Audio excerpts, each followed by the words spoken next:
আসসালামু আলাইকুম এভরিওয়ান। আজ আমি তৈরি করতে যাচ্ছি ভেটকি মাছের ফিশ ফিঙ্গার। এখানে আমি 4 পিস ভেটকি মাছ নিয়েছি, মাপে 350 গ্রাম। সেটাকে ভালো করে ধুয়ে আমি রেখেছি। এবারে আমি একটা বাটিতে জল দিয়ে মাছটা সেদ্ধ করে নিয়েছি। এবার মাছের কাঁটাগুলো ভালো করে বাছতে হবে, একটা একটা করে কাঁটা বার করবো, কারণ খেতে গেলে পরে গলায় বেড়ে যাবে। সেই কারণে মাছের কাঁটাগুলোকে ভালো করে বেছে নিতে হবে। বেছে নিয়ে এই চামড়াগুলো ফেলে দেবো, মাছটা নিয়ে নেব। নিয়ে ভালো করে 4 পিস মাছটাকে আমি ভালো করে কাঁটাগুলো ছাড়িয়ে নিলাম।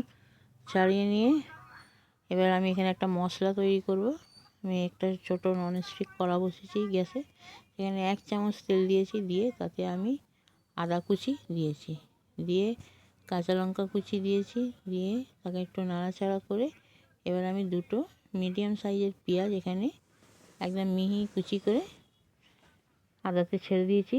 আদা আর পেঁয়াজটাকে ভাজা ভাজা হয়ে গেছে। এবার আমি এখানে 1/2 চামচ রেড চিলি পাউডার, 1/2 চামচ হলুদের গুঁড়ো দিয়ে আর মাছগুলোকে আমি এখানে ছেড়ে দেবো। ছেড়ে দিয়ে মাছগুলোকে ভালো করে কষাবো, যেন কোনো আষ্টে গন্ধ না থাকে আর মশলাগুলো যেন মাছের গায়ে ভালোভাবে মিশে যায়।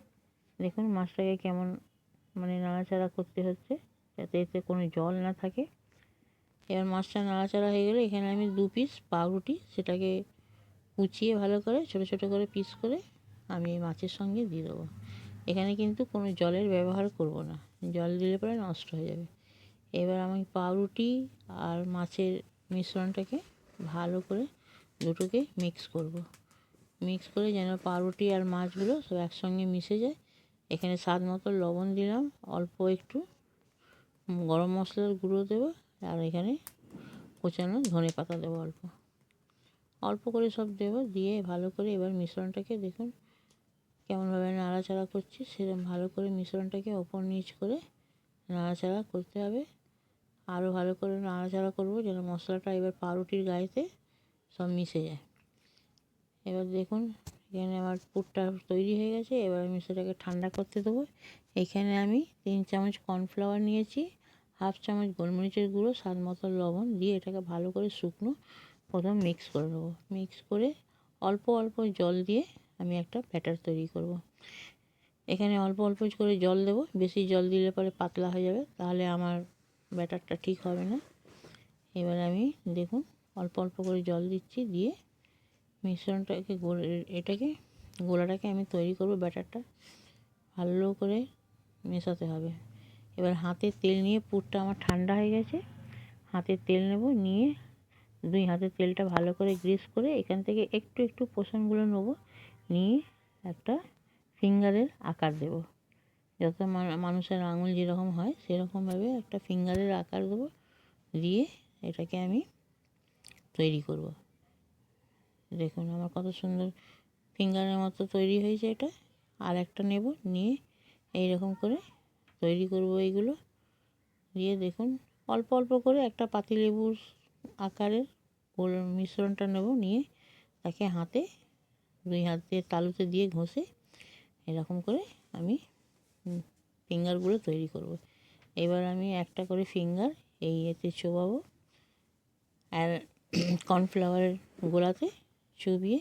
এবার এখানে আমি ব্রেড ক্রাম্ব নিয়েছি, ব্রেড ক্রাম্বে আমি এবার বাঁ হাত থেকে এটাকে দেবো, কারণ ডান হাতে আমার মিশ্রণটা রয়েছে। বাঁ হাত থেকে দেবো যাতে হাতে না জড়ায়, শুকনোভাবে ভালোভাবে এটা হয়ে যায়। এই একটা তৈরি করলাম, আবার আরেকটা দেবো কর্নফ্লাওয়ার গোলাতে, দিয়ে সেটাকে তুলে আবার আমি এটাকে ব্রেড ক্রাম্বে দেবো। ব্রেড ক্রাম্বে দিয়ে সেটাকে ভালো করে এতে আমি ব্রেড ক্রাম্বটা মাছের ফিঙ্গারে ভালো করে জড়িয়ে নেব, যেন ভালোভাবে আঁট ধরে। এইরকমভাবে আমি সবগুলো তৈরি করে নেব। সবগুলো তৈরি আমার হয়ে গেলে পরে দেখুন এখানে আমি সবগুলো তৈরি করে নিয়েছি। এবার আমি একটা কড়া গ্যাসে বসাবো, বসিয়ে তাতে আমি এই 100 গ্রাম মতো তেল দেবো, যাতে ডোবা তেলেতে এটা ভাজতে হবে, তা না হলে এইগুলো নষ্ট হয়ে যাবে, ভাজা ঠিক হবে না গো। এখানে আমি 100 গ্রাম মতো তেল দিয়েছি। তেলটা হালকা গরম হলে পরে তখন আমি এই ফিঙ্গারগুলোকে এক একটা করে ছেড়ে দেবো। এবার লো টু ফ্লেমে আঁচেতে আমাকে এটা করতে হবে যেন এটা পুড়ে না যায়, হালকা লাল মচমচে করে ভেজে নিতে হবে। দিয়ে এখানে আমি দেখুন কাসুন্দি দিয়ে সার্ভ করেছি। এখানে আমার ফিশ ফিঙ্গার রেডি। এখানে হলুদ প্লেট, হলুদ কাসুন্দি, দেখতে বেশ কালারটা কম্বিনেশন ভালো লাগছে। রেসিপিটিতে যদি আপনাদের